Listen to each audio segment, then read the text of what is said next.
Hello, good afternoon. My name is Richard Horn. I'm a nurse practitioner with Sonora Rheumatology. We're not open right now. We will open actually officially November 1st. In the meantime, I've been following Dr. Mitchell here. He's a naturopath physician, and we've been looking at all these patients he has that have been diagnosed with fibromyalgia, but really are not that. They fall into a category of non-mast cell activation or mast cell activation syndrome, which is in the allergy spectrum. What you said. Yeah. So why don't you talk about that for a while, and then I'll talk about a little bit the rise in incidence of. It seemed to be related to food supply. A lot of this, so. Yeah, well, thanks for having me, Richard, and thanks for introducing me. Sometime along the way, I noticed that there were these patients who were diagnosed with vague inflammatory issues or fibromyalgia, and they have a complex multi-system disease that's termed, you use the term mast cell activation syndrome, okay?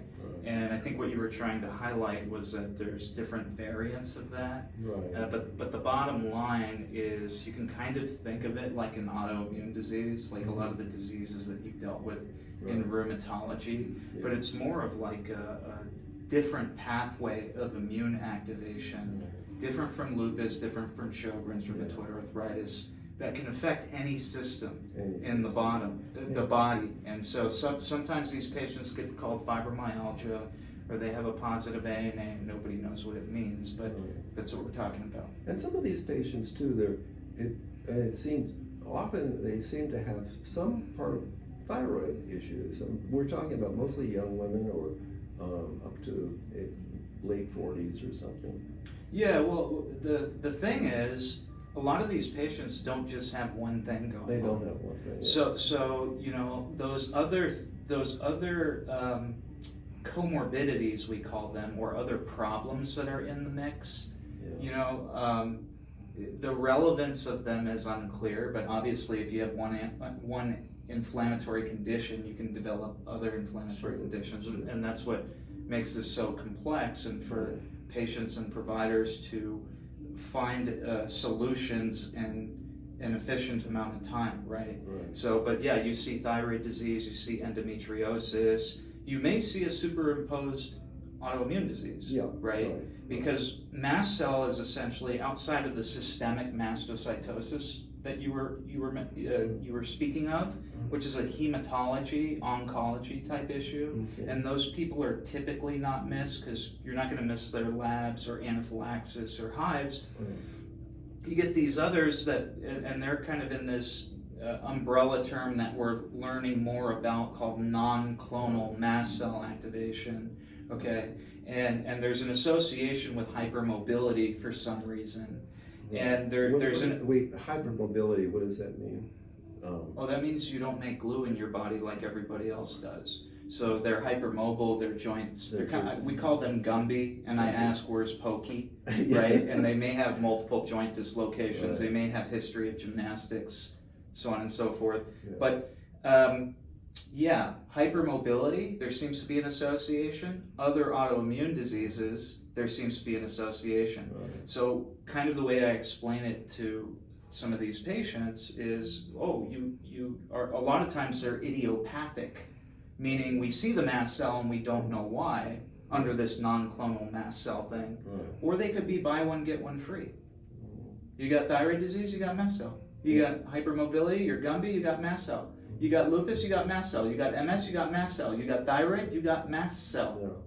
Does that make sense? Yeah. Well, you know, and I've been following Dr. Mitchell for 4 weeks or 5 weeks now, because I wanted to get really acquainted with what he does, because a lot of these patients that go through rheumatology, and since I was there in rheumatology for a long time, we're turning patients through their at least 17, 18 a day. Now, what do you see a day?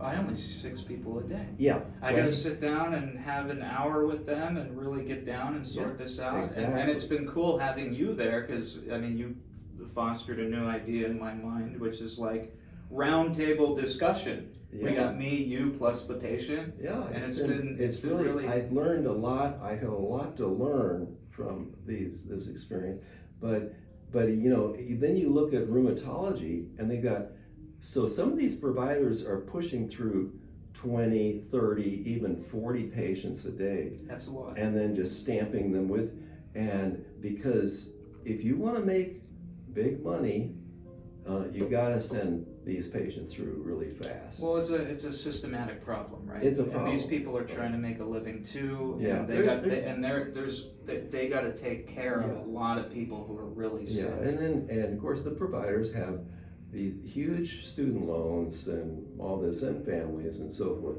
I'm in a good position because I'm obviously retired. I'm not raising young children, so I can take time like Dr. Mitchell does. So I'm hoping to have a practice very similar to yours, except with a little bit more of a rheumatology emphasis.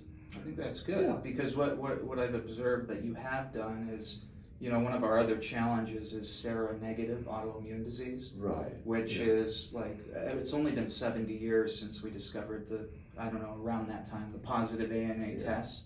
And that's like a small little shrivel of a toilet paper roll in the grand scheme of time. And so there's a lot of technology and diagnostic methods that still need to be fleshed out, and a lot of the patients that I've sent to you and I've observed you taking care of, you've done a great job with them and helping them get the treatment they need. Did you want to make you had asked about the prevalence of mast cell, and I don't know what that answer is. Mm-hmm. And I wonder if a better question would be like, what is the incidence of allergy? Because we're talking about we're talking about an allergic cluster of inflammatory disease, right? And there's some gray area there in when do we call it just allergy versus when do we call it mast cell? But I think you had just read some statistics on the prevalence of allergic inflammation. Yeah. So nearly, this is from the National Center for Health Statistics, nearly 1 in 3 U.S. adults have more than one, have allergies, and then more than 1 in 4 children have allergies.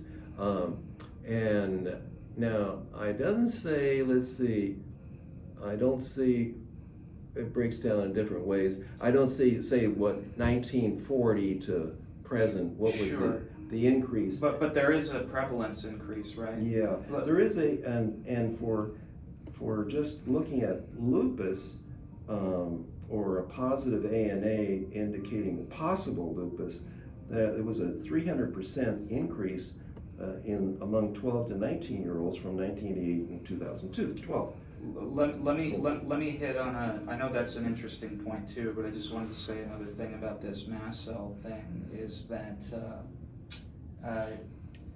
that's the trickiest part. You've got allergy, you may have hay fever, you may have anaphylaxis, you may have hives, right?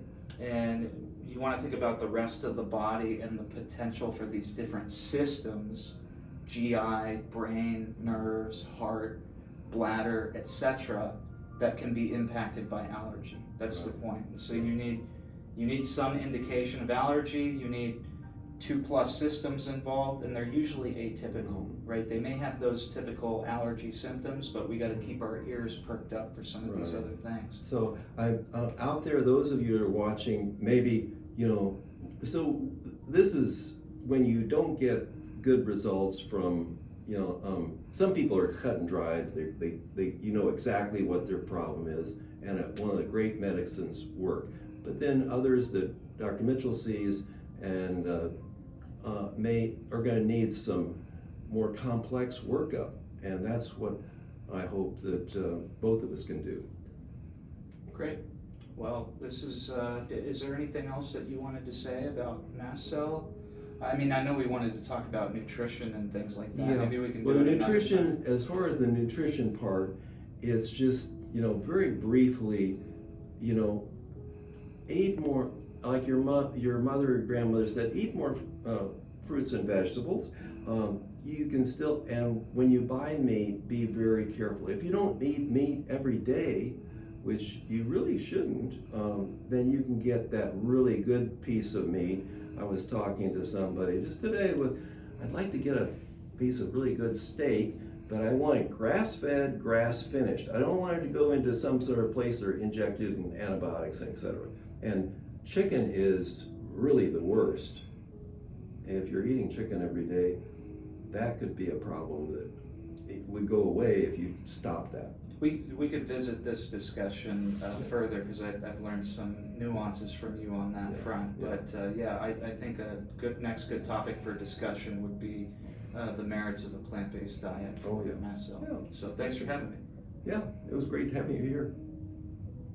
Okay.